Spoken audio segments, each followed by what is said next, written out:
You're listening to TLN Radio, a member of the Nation Network of Podcasts and delivered by DoorDash. What's up, everyone? You're listening and watching to episode 22 for the Leafs Nation Radio Podcast. Caroline here with the crew. We got Nick, Michael, and Scott. And guys, what's going on your end? Good. Obviously, I can't really complain too much because there's quite a lot happening in the world, but just happy things are going well on my end.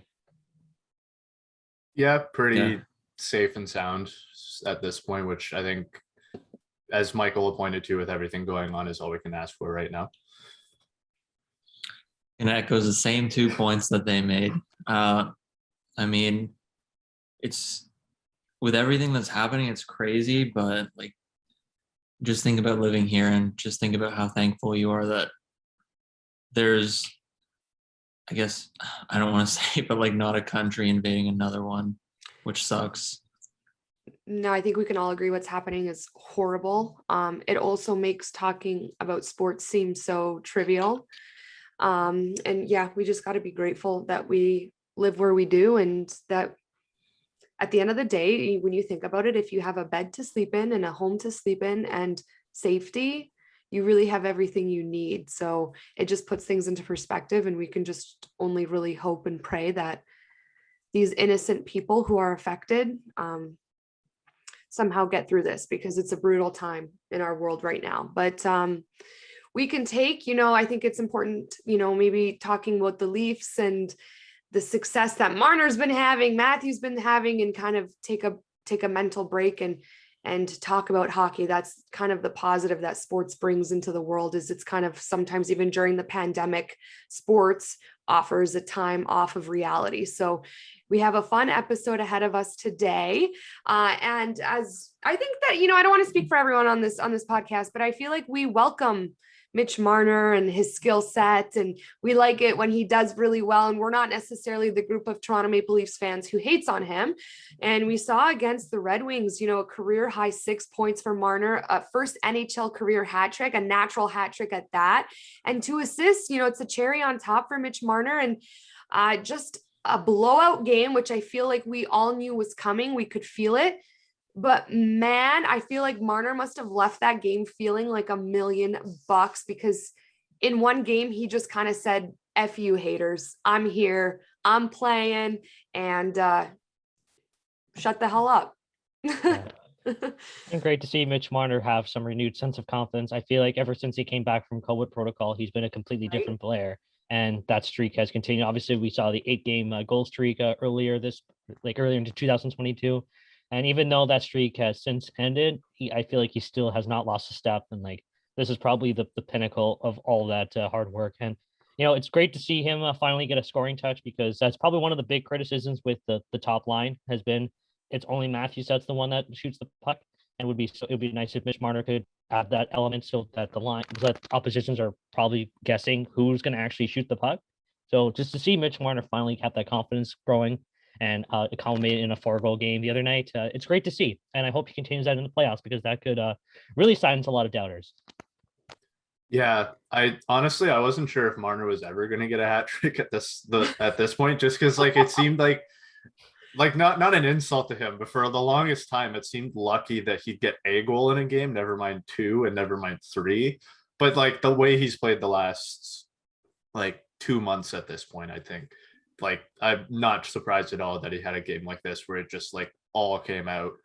And it's just really nice to see that he's found that confidence in his scoring touch. And as Michael alluded to, I think come playoff time, that's going to be huge, because I'd argue one of the biggest reasons why we lost in the playoffs last year was because that top line was so easy to shut down, because you just focus in on Matthews, and Marner can't really do much else.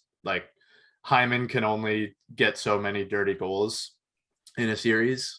So I think Marner having that scoring touch makes it so that you have to cover him a lot more as well when he has the puck. You have to be scared of that shot now. And yeah, I think that'll just be a huge difference, because then that also creates space for Matthews, and he gets goals as well, as we're seeing in the regular season, and hopefully that continues in the playoffs. It's really weird seeing him shoot the puck more. For some reason it is to me, like when I cover the Toronto Marlies, one of the guys that is similar to Marner, not to the same extent, but a guy like Semyon Dargachintsev, he's sort of like Marner, and he's sort of taken it on this year as well to take more shots. And it's just, to me, I find it so weird when there's players who are so good at making plays and then they just add this other element to their game, and it just makes them so much stronger. And when you think about it too, like Scott said, if this continues into the playoffs, and Michael Bunting's play and Auston Matthews continues goal scoring, and hopefully it all comes together all at the same time. But if it does, it's going to be a difficult line to play against, especially given how good Marner can really be when he's feeling himself and not feeling any pressure. So when you look at it in that sense, it's really cool. It's again really weird for me to see Marner shooting more, but it's really nice and it's really encouraging, especially if he can add that element to his game too. You know, everyone mentions playoffs, and rightfully so, right? Like, as a Leafs fan, you want to see this team who does so well in regular season and who everybody across the league talks about in regular season kind of plummet in the playoffs, right? And Mitch Marner has always had this kind of cloud of doubt over him in the playoffs. So there was a question that Bar Down posted a couple days ago, and it said, is he the most underrated star in hockey? He has 54 points right now in 43 games.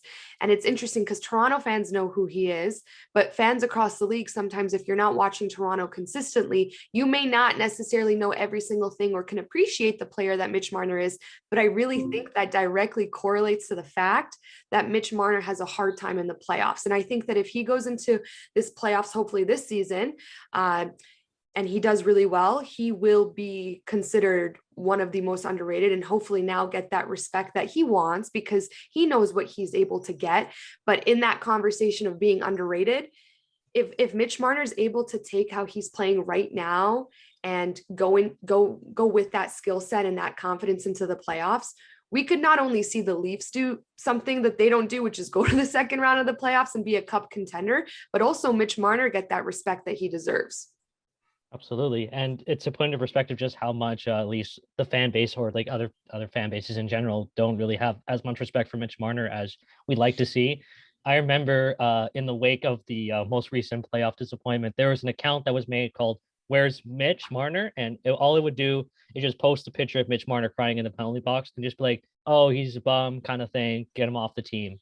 Like that's just puts into perspective just how much people are like doubting Mitch Marner's ability to carry over his regular season performances into the postseason. And I think that would be a shining moment because I've always said that part of me always imagines that Mitch Marner is going to win the Conn Smythe Trophy as playoff MVP. And that would be quite the FU moment that you'd have. It's like, screw you guys, I'm a playoff performer. Well, let's manifest that for him because I'd love to talk about that on this podcast when it finally freaking happens. And we'll put a compilation of all of our sound bites, how we've been rooting for Mitch this entire time, and he finally did it. So we can help him manifest that. Absolutely. It almost kind of reminds me of like Nylander a few years ago when he was coming back from his contract holdout. And like just how he couldn't score to save his life that season, and it just seemed like a confidence thing, but also he seemed too particular to try and score in a certain way. Like a lot of his shots, if you noticed that year, were like trying to pick corners, and I felt like that was the case with Mitch for a while when he was having scoring troubles. But now it's just like if he has the puck, he just will sometimes throw it on net, or he'll go into areas where he can like get a better scoring chance. Like again, what we saw with Nylander in the 1920 season when he became a well-known net front presence. So like, I think it's just once you get past that hump and figure out that you don't have to pick corners like Auston Matthews to score goals, I think it becomes a lot easier. And then that confidence is just so much easier to build on. And one of the fun things too, or not fun, but cool, would be that he'd come into the playoffs with a chip on his shoulder, knowing that everything that's happened over the last however many years, and he would just want to come in and, like you guys said earlier, prove everyone wrong. And I mean, when you look at a player like that who can do the things that he can do, and if he's wanting to come in and prove everyone wrong, like that's a scary player to go up against, especially in the playoffs. And then you have Auston Matthews as well, and then just the increasingly strong depth that this team has. It's going to be scary for Leaf fans because the playoffs are always scary, but I think any team that's going to go up against the Leafs in the first round is probably going to know that they have a tough task at their hands. Do you guys think that there's anything we're seeing right now in Matthews and Marner that gives Leafs fans faith and hope that this playoff series, that hopefully, you know, the Leafs make the playoffs, and I don't want to jinx anything, so no one come at me, indicates that this playoff season coming up is going to be different than what we saw last year? Is there anything different in Matthews's game, in Marner's game, the top line, the team overall, where we're like, this is a different team and we're not feeling as nervous? Or are we? I mean, we're always going to be nervous as Leaf fans. Just natural instinct is to just hold your head under cover and just and hope for the best. But Matthews and Marner have been playing excellent hockey this year. It's been awesome to see, and I think a lot of fans will have a lot of confidence in just their play, and that hopefully this time around they won't have as much struggles like to put the puck in the net.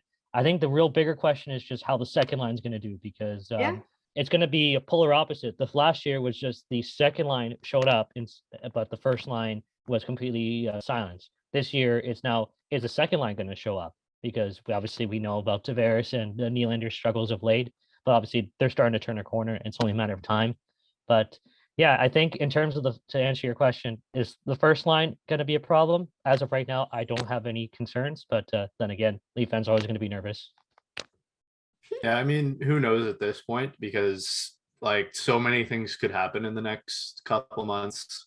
Like we'll say the team overall does give me confidence that they might do better this year, just because like as we've talked about before, just like Sheldon Keefe has always been pretty consistent about wanting to make sure that even when they win a game but don't play well, he wants to make sure that they know they didn't play well, why they didn't, and to learn from that in order to be better. Same thing if they lose a bad game but they did play well, make sure it's like, okay, well, don't beat yourself up over it. Like that the bounces just didn't go our way tonight. And like, it's just, I haven't really seen that quit from this team yet, aside from maybe the Montreal game last week might have been the first one where I'm like, okay, now we're starting to see like the Leafs teams of old here. But they've just been so consistently good this season that it's like, I feel like they have a different mindset going into the playoffs this year, where they know they can't take any opponent for granted, especially considering the division they're in this year. I think when you look at the trade deadline, that's going to be the biggest hump for them.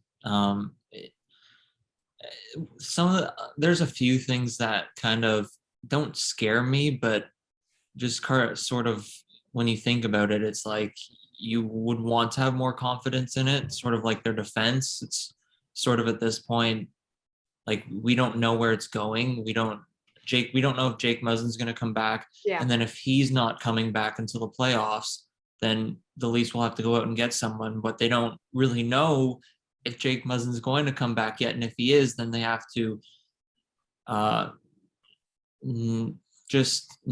they're not going to be able to acquire somebody of the likes of some that people want. And then for cap space as well. It's a difficult thing to look at. And like, there's the defense, there's the goaltending as well, which has struggled a lot lately. And maybe and hopefully this is just a down point in them, and hopefully they come back up, especially right in time for the playoffs. There's nothing wrong with the forward depth. I think they're perfectly fine. And I'm not worried about whether or not they could add a top six forward or not. I think either way, they're still going to be a tough team to play against. But again, two things that sort of don't give me confidence is just the defense situation and then the goaltending. But I mean, they can both be fixed, and they probably will be fixed ahead of the trade deadline. Let's talk about goaltending. It was a little later on our slate for the show, but let's talk about it as we talk about, John Tavares and William Nylander kind of facing a little bit of a slump compared to where they were at the beginning of the season. We're seeing the same thing now with Jack Campbell, who a couple months ago on this podcast, he was in the conversation for the Vezina, and now he's in a pretty big seasonal slump. But when you look at how long this season is and how many games are played, you can't expect, and we've seen in the past where players have had a consistent level, but players are going to naturally go into slumps. Now, obviously goaltending's an issue in Toronto right now with Campbell and Mrazek. Is there anything that Dubas should and could do, or is this a wave that we just need to ride and let Jack Campbell get his confidence back? And we saw Mitch Marner talk to him, in the game, on the side of the game, just being like, you've been there for us so many times and saved the day for us so many times. You have it within you. Just got to be positive and maybe just chill out. Like maybe there's just an immense amount of pressure on Campbell at this moment, but is this just an ebb and flow with how long this NHL season is? And, Jack Campbell was expected to obviously come down a little from his super high, or is this something that Dubas should address? I think it's a combination of a lot of factors. I think the first one is that his numbers at the start of the season was ridiculously high and ridiculously good. So I think we're seeing some natural regression on that front. But Jack Campbell is also a player that thrives on confidence. Like he's also his harshest critic and also his highest praiser. So when you see him struggling a little bit like he has, he definitely takes it hard on himself. And I think that's what's happening. Like a couple of bad performances kind of just snowballs and it affects his overall mentality on himself. And then it just snowballs from there. I also think that the Omicron wave from back in December is also playing a factor here because that took away 2 weeks of the season. And a lot of the momentum that Jack Campbell may have had to try and get his game back on track was completely lost. And now that Mrazek is back and fully healthy for the first time all season, that's also kind of adjusted his rhythm as well. I think both goalies are just kind of adjusting to this new reality of playing as a 1A, 1B option. And I think if Leaf fans want to make a trade, see the team make a trade, they're going to be disappointed to know that it's most likely going to happen in the offseason because yes, Marc-Andre Fleury would be nice. Yes, Halak would be nice, but it's a question that's going to be saved for the offseason. We have to write it out with Campbell and Mrazek because I feel like they've shown enough signs that they can make it work. And right now we're just everyone goes through a slump, and I'd rather have the slump happen now than during the playoffs. I could not agree more. Go ahead, Scott. Well, Nick, you go. I'm gonna drink water because my voice is going. I was just gonna say, I wrote an article on it the other day just about how they need better goaltending, and it's the slump for Campbell. He's played 40 games so far. It's been he's played half a decent amount, 20 games that are really good, and then 20 games that aren't the best. And those last 20 games are the ones where he hasn't done the best. And it's hard to think about because he has been so good, and there's always that chance that he continues to be good. And the Leafs are really bailing out their goaltending right now. I believe since January 15th, they've had the most goals in the NHL since, but they also have had one of the worst save percentages in the NHL. So I think when you look at that, you look at, the Leafs are bailing him out, and that's a good thing.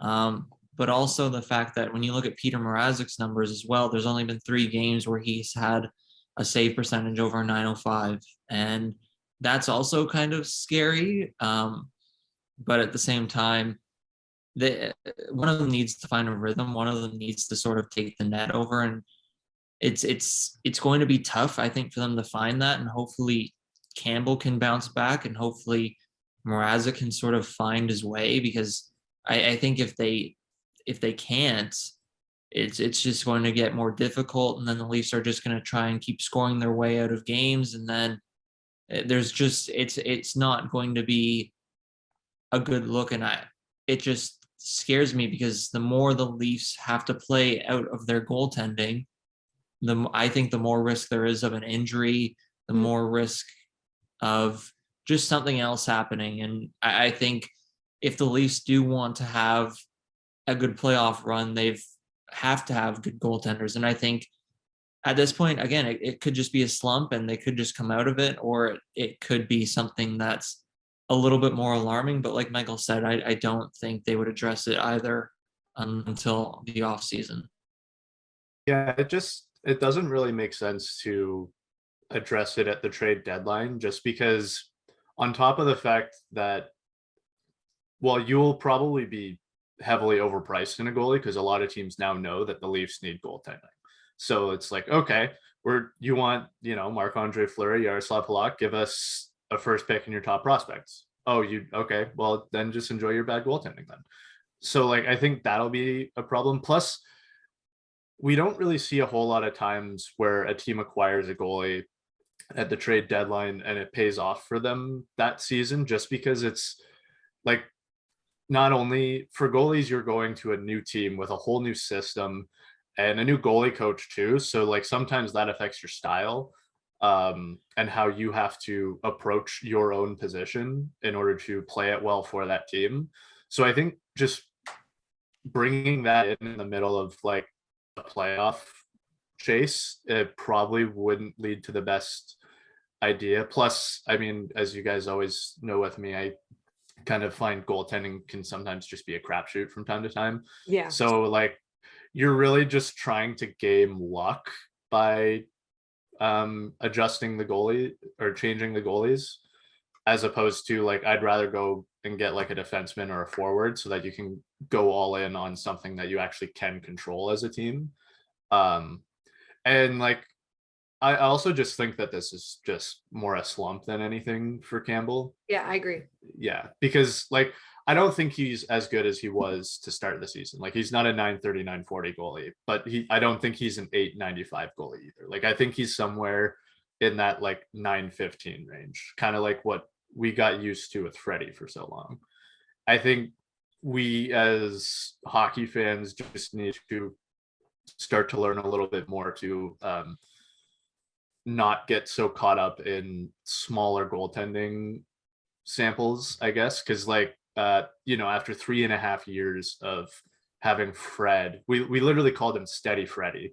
Like, he was as consistent as ever. And then he just was bad for 40 games that felt like longer because it was stretched out over 1.5 years because of the pandemic. And we were running him out of town because it's like, oh, this isn't good enough. And then same thing, like, we were giving Campbell the keys to the city because his first 43 games with the Leaf, he was playing like an elite goalie, when just that isn't what he is. He's an average goalie. So I think I really just think like we just have to ride this out, because I think and hope that by the time the playoffs come around, he's figured it out and can at least play good enough goaltending to be a competent starter in the playoffs, because you don't always need amazing goaltending to go far in a playoff run. Like, I think one that always comes to mind for me, a lot of Chicago's playoff runs, honestly, was back when Corey Crawford wasn't really all that good. Same thing with the second Los Angeles Kings run. I think we kind of forget how bad Jonathan Quick was in that cup run, just because of how good he was for their first run. As for Mrazek too, I see a lot of people beating on him, which, like, fair. He hasn't really given us anything to like cheer about for the most part, but at the same time, like, again, he's only played 12 games, so like it's hard to really say like we can't really judge him just off of that. I think it's hard to have confidence in him because of it. That's fair, but I don't want to write him off just yet too. Like, I honestly, I think just going forward, you just split the starts between the two of them.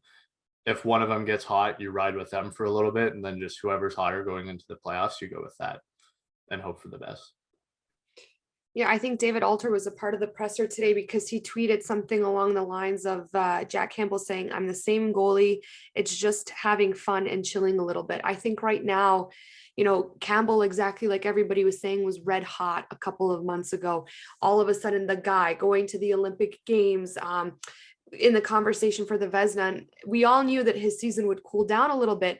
And I think naturally as an athlete, when you start hearing the criticisms, you're going to start putting that pressure on yourself mentally. And we all know how hard of a market Toronto is to play in. So I think Jack Campbell can snap out of it and can get out of that slump. It's just a matter if he's able to do that for himself in between the pipes and just say, today's a game. It's going to be a fun game. I'm going to play really well. I had games at some point in the beginning of this season where I played lights out, and that's in me. Like, that wasn't, no one else was responsible for Jack Campbell's individual performance but him. And he has that within himself as an NHL goaltender. So he just needs to believe in himself and understand that this is a slump, and players across the league go through slumps. And he has it within himself to take himself out of it, or not. And I think it's just mental at this point for him. And also we saw with, him being that number one goaltender, Mrazek being injured for so long, there was just an immense amount of pressure on him and high expectation that I don't know if a lot of other goalies necessarily face. I don't think that, it's goaltending is as big of an issue as I would say it is here in Edmonton, right? Like, we can have a solid goaltender in Jack Campbell. It's just a matter of confidence at this point. So I don't know how long it'll take, but he knows that he needs to have fun and chill out. And I think that says a lot, saying that mentally he's struggling. And I think once he conquers that mental game, his game in between the pipes could change. So hopefully we see that for the Leafs, because as we know, if we want to be a cup contender, goaltending has to be solid. It has to be. There's, no question about it. 100%. And I think what Campbell just needs is just one solid game that really turns his mindset around, because I think we can all agree that Saturday's game against the Red Wings was probably his worst of the season by a mile. That's the kind of game where the Leafs were in complete control, where he could have easily just regain that confidence himself, and instead it was the exact opposite. And having him pulled when it was 7-5, I can only imagine what he must have been feeling like. So when he plays on Wednesday against the Sabres, let's just hope he can have a turnaround performance, because he needs it. And we all know from watching All or Nothing, we know what kind of guy he is. That he was emotional after that game. That he took that to heart.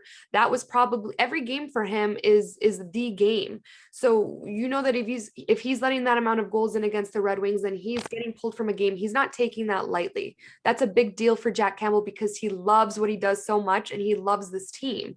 And you could tell because of how much respect his teammates have for him, and how they're not blaming him. They're not doing anything but encouraging him. So Jack Campbell just really needs to, say his positive affirmation, do something fun before the game. If he lets in a goal, he can't sweat it. And I agree with Michael, just one game where he has that solid performance like he did a couple months ago can really change the slump that he's in. So I don't know, fingers crossed on my end, because I'm not giving up on him just yet.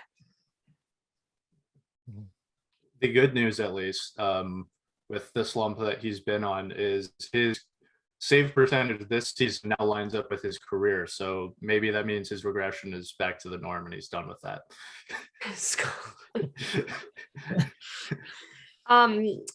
Let's move on to positive stuff. And obviously we want Jack Campbell to do well. So this is all positive, but we got to talk about the reality of the situation. But Auston Matthews, man, it's just so fun watching him do what he does best. And he's got to be a top guy in this league, top 3, top 2 in my opinion. But again, I'm careful saying that with my current location. 9 points in 4 games this week. He has 98 goals in his last 130 regular season games. This guy is an absolute unit when it comes to scoring, and everyone in the media talking about the fact that he should be a top contender for the Hart Trophy. So what do you guys think? Because we saw Matthews struggle with injury. The Leafs had a tough start to their season this year, and Matthews is now leading the league in goals. So he's the talk of the NHL right now, aside from skating straight into a crossbar.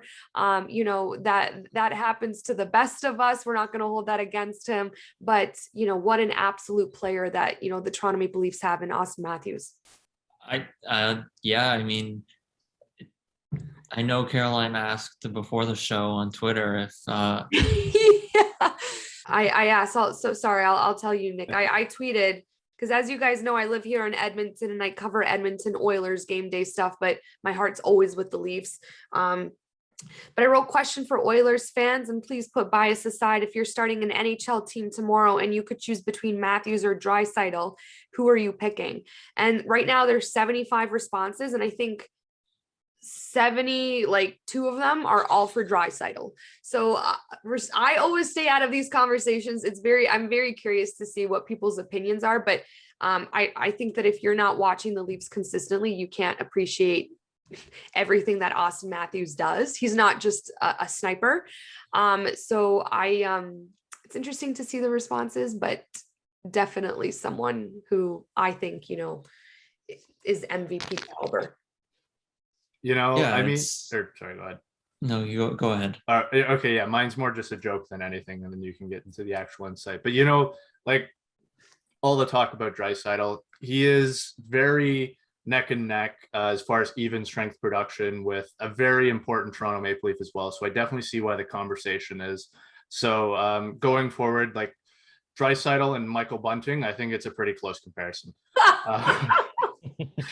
I'm not kidding. They both have 36 even strength points right now. So yeah, take it that with you well. Forewarning, just because we're friends, if this happens to be clipped, just mute your mentions for like the week. So you don't start to hear it from it's so funny because I was telling, Mike downstairs before the show, I'm like, Michael Bunting, who's obviously Hyman's replacement, I said he's doing really, really well. And he's like, who? So I'm like, if that little clip that you just said, if that were to surface social media, the Oilers fans would have a field day. But he also has more even strength points than McDavid too. Ooh. Yeah. So Michael Bunting's the best player in the league. Well, he's better than Draisaitl and McDavid. I don't know about best player in the league. Oh my goodness, I love it. That's crazy. No. Yeah. No, I have it pulled up now. Matthews is in second, obviously, because he doesn't rely solely on the power play point production. But yeah, no, I was kind of surprised that was the case too. But I can't take credit for finding that out. Nick D'Souza, fellow TLN writer, was the one that pointed that out going into yesterday's Oilers game. So I wasn't sure if that held up, and I just checked again. And he's still tied with Draisaitl and has more than McDavid. Well, shout out to Nick D'Souza for supplying us with that stat. I'll make sure that this all gets clipped and we can start an absolute controversial field day here between Edmonton and Toronto fans. Absolutely. It's one thing about Auston Matthews is I think a lot of Leaf fans take him for granted how good he is. Like we've seen him go on extreme hot streaks, like him already approaching 40 goals isn't so much a major accomplishment now. It's like we kind of expected at this point. Yep. And now we're thinking big picture, like, oh, can he hit 50? When is he going to hit 50? When's he going to hit 60? Can he hit 70 or even higher? It's amazing to see Auston Matthews playing at the level that he's at.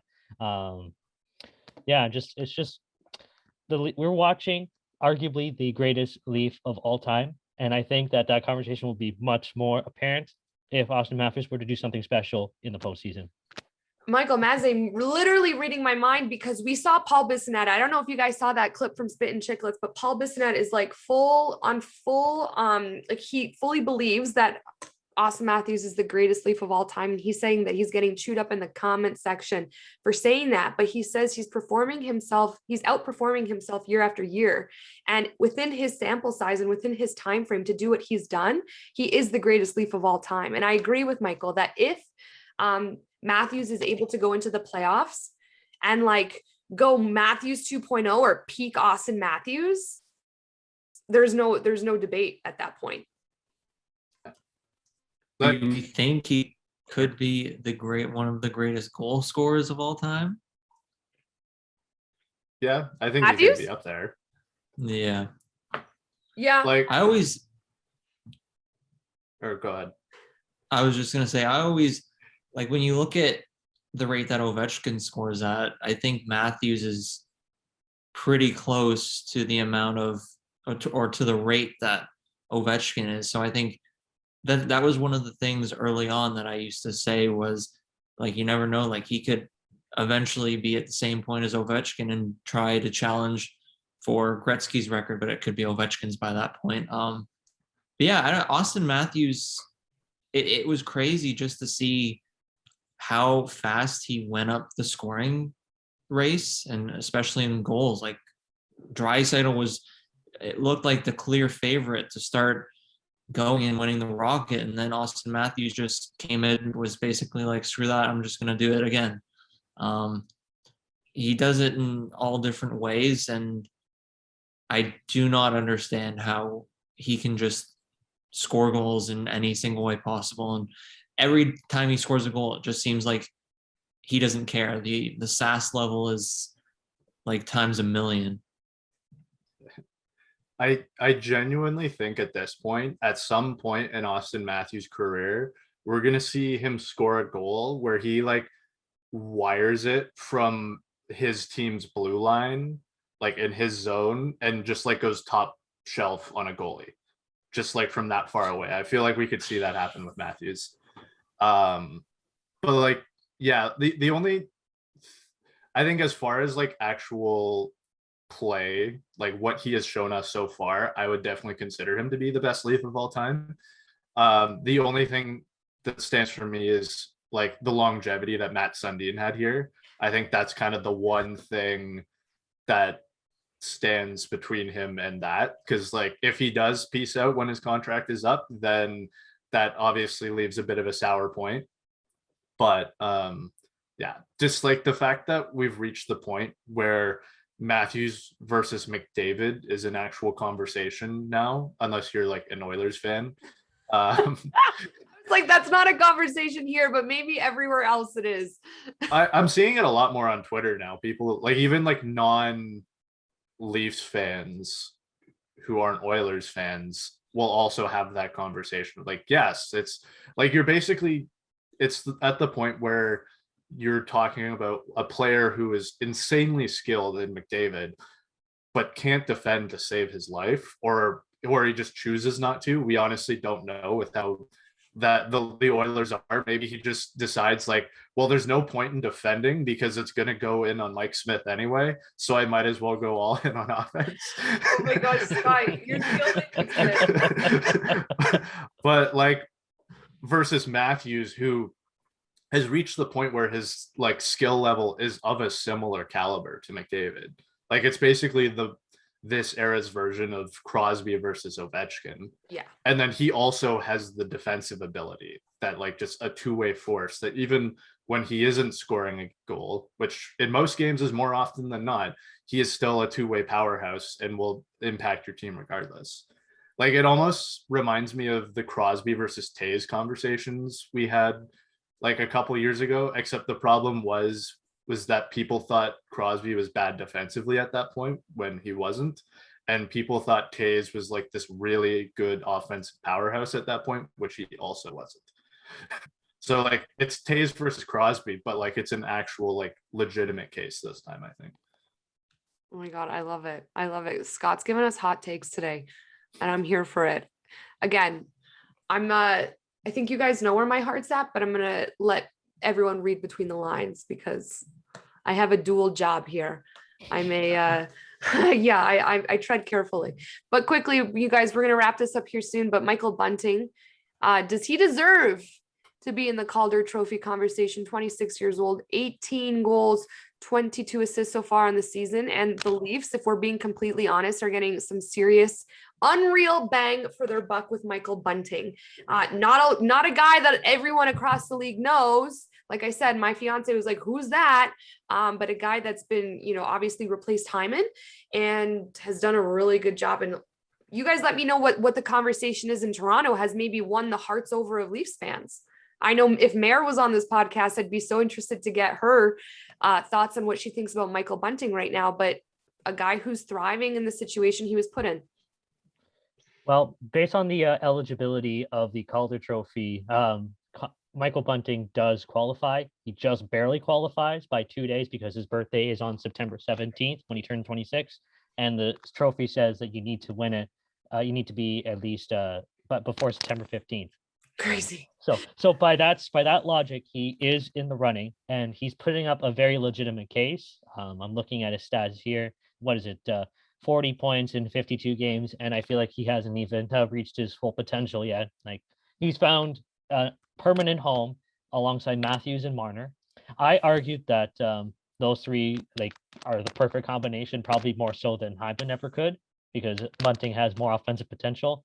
And now I don't think Bunting is going to win the Calder Trophy this year, but I do believe that he will be at least a finalist, or if not a top 4 finisher. I think that if anything has proven us in the last 5-10 years, like Petr could have won it as a 25-year-old, then Bunting can totally win it as a 26-year-old. My one counterpoint to that, at least, is I think like what we see, or what we've seen with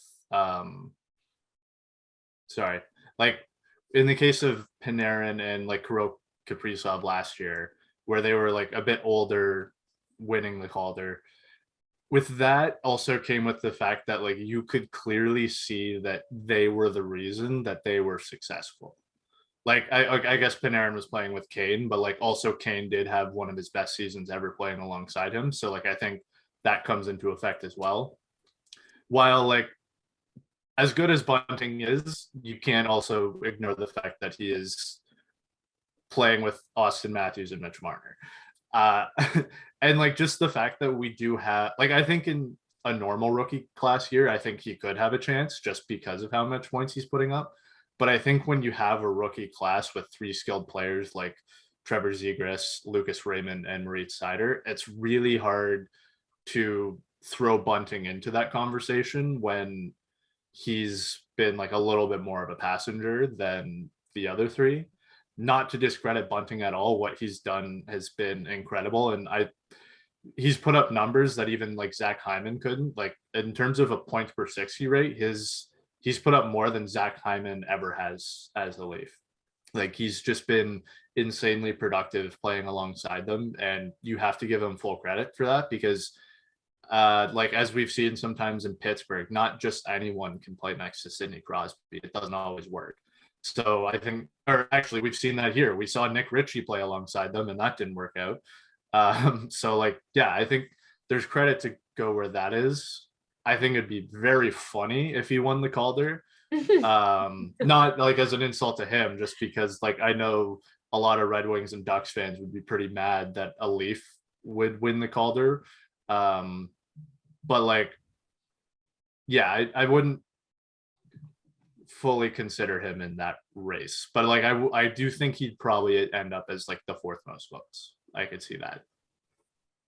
He's winning the Calder.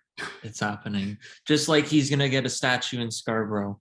I think, Scott, when you said that, when you look at playing with Crosby and Marner, they're both good players and they'll both easily set you up. But I remember when, I don't know who it was on the Oilers, who said like it was harder to play with Connor McDavid than anyone else because he's so fast and he's so good and he knows everything. And like when you think about Matthews and Marner, like they're so good at what they do that you have to be in the right position at like most times for them to get you the puck, and you have to know where to be. And that's part of the reason why the success is there. I think that when you look at Bunting, he's been able to provide all those things to that line, and in turn it's given him the success that he's had. And when you look back to his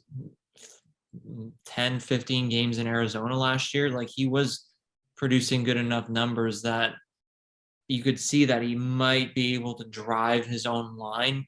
And I'll say, Scott, too, like it doesn't look like he can do that to an extent, like maybe Panarin would or Kaprizov.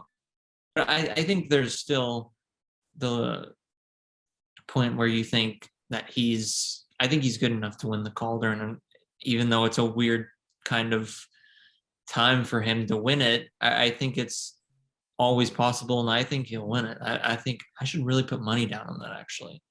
I've never Yeah, I won a love bet it. in my life. I guess the other reason why I'm hesitant is just because he's a Leaf. I feel like they won't like there's a lot of like voters don't love voting for Leafs from time to time, it seems like. So I feel like that will also probably play a factor, especially like I think if he was still on Arizona and putting up these numbers, then I think like maybe he would be more considered for it just because it's like, oh, well, like even though he's over like pretty old compared to the rest of the competition, like he's putting up good numbers, so he should be considered for it. Well, here it's like, oh, well, he's a Leaf, so why bother? I think that's kind of like the other big thing for me. That makes sense. I feel like, could you imagine like the hockey world erupting if that were to happen? Like, remember when Auston Matthews was the cover of the EA Sports, the NHL game, and everyone freaked out that Auston Matthews was back-to-back covers. And I'm like, dude, it's not that big of a deal. Everyone freaks out when Leafs players or the Leafs are like at the forefront of everything. But I mean, that means that, you know, the Leafs are the best organization within hockey because they just got the most haters. That's all I have to say. No wonder they're so valuable, because the rent is free. Oh my God. Okay, guys, quickly to wrap up this conversation, Michael, you tweeted Bunting, Matthews, Marner, best top line in hockey. Do we stand by that? 100%. I definitely think that they're one of the best lines in hockey. I wouldn't say they're the best. I think there's an argument that can be made that there's some better lines. Like, for example, Calgary's top line of Lindholm, Tkachuk, and Gaudreau has probably been the best line in hockey. Maybe there's some other lines I'm not really thinking about, but I definitely think that the Matthews, Marner, Bunting line has been up there all season long. And I made the point of comparing them to Boston's top line of Pastrnak, Marchand, and Bergeron. And there's a lot of similarities that people don't seem to realize. Is that you have a gifted sniper, a two-way player, a solid playmaker, obviously in Marner, and then you've got the pest in Bunting. And you can kind of see those parallels between those two lines. Now, obviously, the main difference is that Boston has quality depth and also defense, which Leafs also have some depth, but defense we'll have to wait and see. So I think when I look back at the Boston Leafs series from a couple of years ago, I always would get upset because, like, how could the Leafs not beat this one-line team? And now here we are a few years later, and the Leafs are becoming exactly that. There's an argument to be made that the match line is the top line in hockey. I wouldn't say that they're the best, but probably like top 5. Yeah, I think like you pointed out the top line in Calgary, Boston's top line is always like will just consistently be one of the best until Patrice Bergeron. I don't know what happens when he gets old. He's not a mortal man, so I don't know if that'll ever happen. Same thing in Colorado, the top line of Landeskog, McKinnon, and Rantanen. Even when McKinnon's been hurt and Kadri's been there, it's also been insanely good still.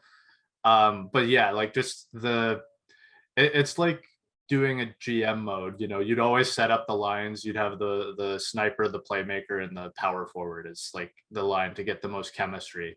And I think that's kind of what's worked well with this line for the Leafs. You have the elite sniper in Auston Matthews, the elite playmaker in Marner. And I mean, like we've seen how it worked with Hyman. We've seen Michael Bunting transition into the role seamlessly as the aggressive forechecker who can score all the dirty goals.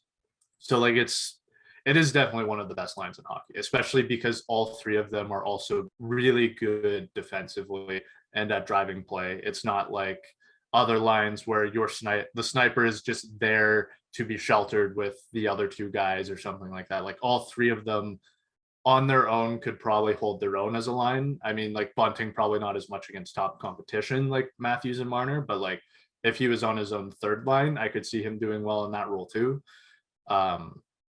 And just how like they're one of the best at driving play in the league, and you could throw them out against anyone at this point, and it's probably going to work in their favor. When I think it's really cool that when you look at the comparisons between Hyman and Bunting, the one thing that Hyman didn't have was that sort of rat type play. Like he did have it at some points, but Michael Bunting is just able to get under players' skins. And I think that really helps drive that line, even though it might only happen at subtle times or little times. I think him adding that to just what they can already do, I think it'll help get players, or it'll help get under some of the players on the opposing team's skin, and in turn it might change the way they play. And then I think that could help in Matthews and Marner's favor, and Bunting's too. And I think that, just thinking about it now, it's very cool that that's the only difference between the two players and how much it's really impacted that line. Awesome stuff, guys. We'll wrap up this episode with our song, but just quickly, David Alter, who's our guy here at theleafsnation.com, saying Keefe, in response to Campbell lately, it's a mental block that's going on right now, and that he's got to work his way through it, but he'll get there. So we'll end the episode on a positive note. Jack Campbell's obviously backed by his teammates, by his head coach, and it's just, it'll be interesting to see how the Leafs again play tonight. They take on the Capitals tonight, and then the rest of the games this week, and hopefully Campbell can get back on board, and we'll see what happens with the rest of the Leafs players and how this season plays out. But this has been a really good episode, guys. Quickly, our songs, I'll start it off. If anyone hasn't seen the Kanye West trilogy, which 2 episodes have been released right now on Netflix, I highly encourage you to do so, whether you like him or dislike him. It's just very interesting to watch like the creative process of Kanye West and how he's literally a master manifester and worked his way in the industry. And he's just incredible and super talented. So my song for the week is Slow Jams, because when you're watching the second episode of the trilogy, you almost forget that Kanye made some of the most iconic songs back in the day on his College Dropout album. And I was just reminded of like, oh my God, I always used to listen to that all the time. And oh my gosh, that was Kanye. Like, you forget, at least for me personally. So that entire album, but Slow Jam specifically, because I was like Jamie Foxx on that, and finding out how they made that song, and Jamie Foxx just riffing a verse off the top of his mind is just so impressive. So yes, 1, go watch the Kanye trilogy, and 2, re-listen to the College Dropout album. I'm going through a bit of a Disney phase right now, and that's because I watched the movie Encanto, and of course I had to pick the most popular song from the movie, We Don't Talk About Bruno. Amazing track, like amazing, like of everything. I know the guy that choreographed the song, also did the work for Hamilton and I believe Moana. It's an amazing song. I don't know who hasn't heard it yet. Like, if you've been living under a rock at this point, you got to listen to it now. It's amazing. Scott, you go, because Michael just took my choice. I'm so sorry. I'm gonna go. So a week or 2 ago, I finally listened to the new Billy Talent album, which I'm mad at myself for not listening to sooner, because Billy Talent been one of my longest running favorite bands. I've known them since I was a kid. So like, just they always have that kind of childhood nostalgia with me. I guess maybe I was afraid to listen to it because I didn't want to be disappointed. Wasn't as great as earlier stuff, but like, it was fine. But I'm gonna go with The Wolf off of it. It's a bit of like a more like not as aggressive song as you would know Billy Talent for, but it's about Gord Downie and just like his final years kind of thing, or a tribute to Gord Downie, I guess. And it's just like, it's a really beautiful song. It's probably my favorite off the album. Awesome. Good stuff, guys. Like I said, Leafs are playing tonight against the Washington Capitals. Should be a fun game, and lots of games this week. So we'll be back next Monday, recapping the week that was. And peace out, everyone. Go Leafs, go. And just put some positive vibes out there in the universe. Thanks for listening to TLN Radio, a member of the Nation Network of Podcasts and delivered by DoorDash. Make sure you hit the subscribe button and never miss an episode.